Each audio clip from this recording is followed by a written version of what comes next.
Hey guys, it's Gsluke, bringing you guys my preview for UFC Fight Night Reyes versus Prochazka this weekend for Draftkings MMA and all of that to do with DFS. This is going to be my top 4 fighters to target to help you guys win a GPP this weekend.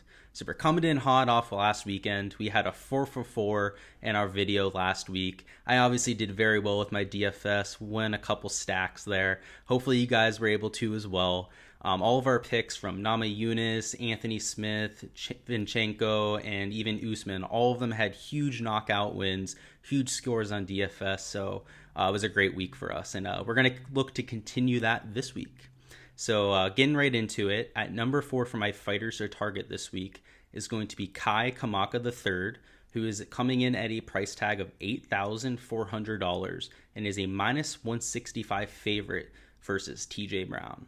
Now, what I really like about this fight is that TJ Brown's coming in with very bad form, 2 disappointing losses in a row, and then you have Kamaka, who's coming in my opinion, in underrated form. He had a loss on his record in his last 3, but it was against an extremely difficult opponent. He's also eked out 2 great wins, one in devastating knockout fashion, one in a great decision win. And I think that we've seen that Kamaka's a very, very well-rounded fighter. Against some of the very tough competition, he's hung in there. He's able to get through all 3 rounds and hardly lose. But against competition that he should beat, he handily beats them. So I like to see that. He's putting out that consistency. It's not really hit or miss. He's pretty much always putting out his best leg. And I also like the matchup, obviously. TJ Brown is a little bit more of a wrestler. He's coming in with bad form as well. And Kamaka has shown a great ability to defend takedowns. His takedown defense is over 70%. And his hands are obviously extremely powerful. So if he's able to defend those takedowns from Brown like I expect he'll be able to, I think that he's going to piece up Brown and take him out of there in the first or second round. Yeah, I have it by KO, first or second round, like I said. And I think it'll be a really high-scoring fight, and I want to have exposure to it. Now, coming in at number 3 for my fighters to target this week is going to be Cutelaba. He comes in at $8,200 and is a minus 130 favorite over opponent Dustin Jacoby. And what I really like about this fight in Cutelaba is that his opponent, Dustin Jacoby, is extremely overrated, in my opinion. He's coming off 2 wins, but in my opinion, and I was able to watch both of them live, they were very unimpressive. His last win out was a KO win, but his opponent, it was his first time in the UFC. It was a very soft opponent, and to be quite honest with you, he didn't put up a fight. His decision win before that, and in my opinion, he lost that fight. A lot of people agree with me on that. A lot of people gave it to the opponent, and for that reason, I think he's overrated. Cutelaba is coming off 2 KO losses against one of the best in the division, so I'm not going to hold that against him. He got a rematch. Obviously, they rematched because they thought Cutelaba was a good matchup against one of the elite in the division, and I'm not going to hold it against him getting KO'd by an absolute freak. And I expect him to come out and show just how good he is against Jacoby. I have it a first round KO. Could even be a first minute 30-second KO in my opinion. The guy's got hands of steel, and Dustin Jacoby is an aggressive fighter. One thing I did notice about his fights is even though they weren't impressive, he was aggressive, especially right off the bat.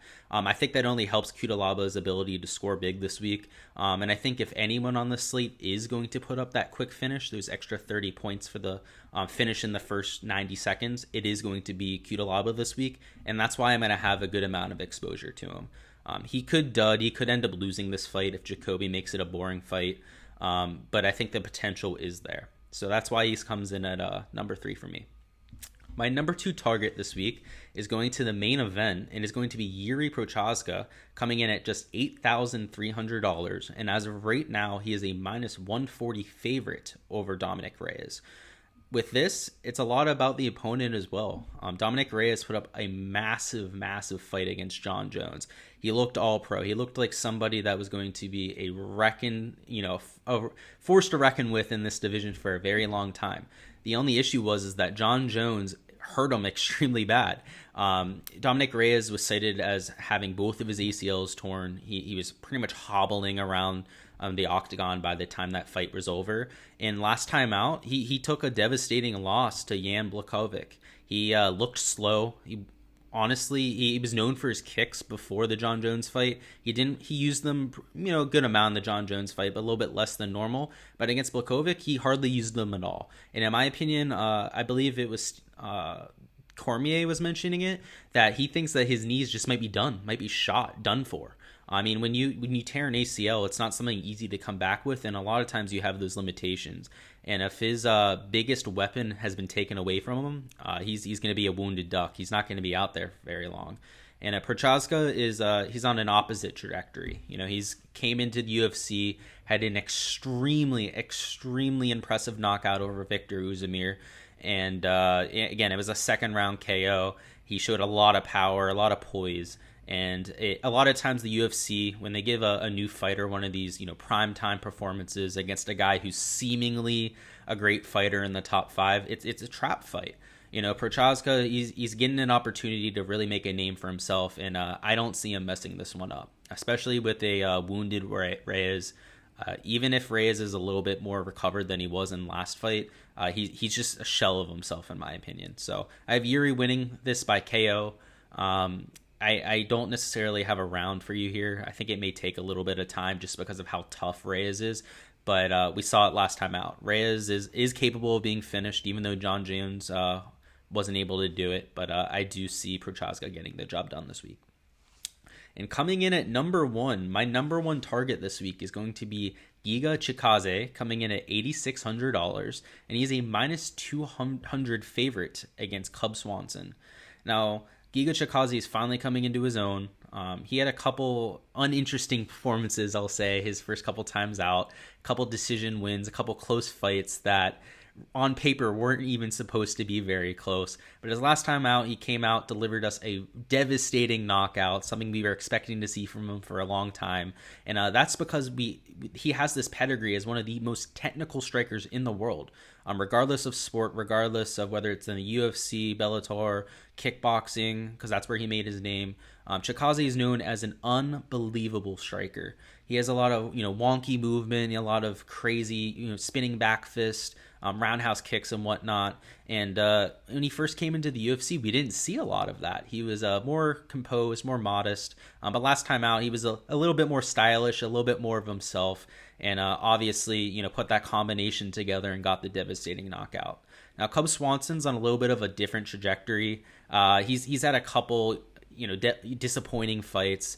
It seems as if he's on his way out of the UFC. I believe this is his last fight on contract. And unfortunately, I think that they set him up for the guillotine, per se. He's probably going to lose this fight in devastating fashion, probably pretty quick. That'll probably be all for Cub Swanson. He had a great career. Nothing but respect for the guy, but Chikadze is just an animal. Now, if he ends up beating Chikadze as a huge underdog, then chalk all that, right? But I don't expect that. I think Chikadze is going to come out, get a knockout, probably in the first round. If the second most likely fight, I'd say, to have an early knockout in the first minute and a half, I would say would be this fight with Chikadze. Just due to that power we saw last time, he's obviously getting more comfortable with that power, and that's why he comes in at number 1. So hopefully we go 4 for 4 again this week, guys. Just let me know in the comments who your favorite play this week is. There's a lot of fights. It's a 12-fight card, so a lot of them to choose from. A lot of great fighters as well. So let me know who you guys like. Good luck to all of you, as always. And if you guys enjoyed, just make sure to leave a like and subscribe. Make sure that you guys can see the content next time. And it also helps me out a lot. So thanks, and see you guys next time.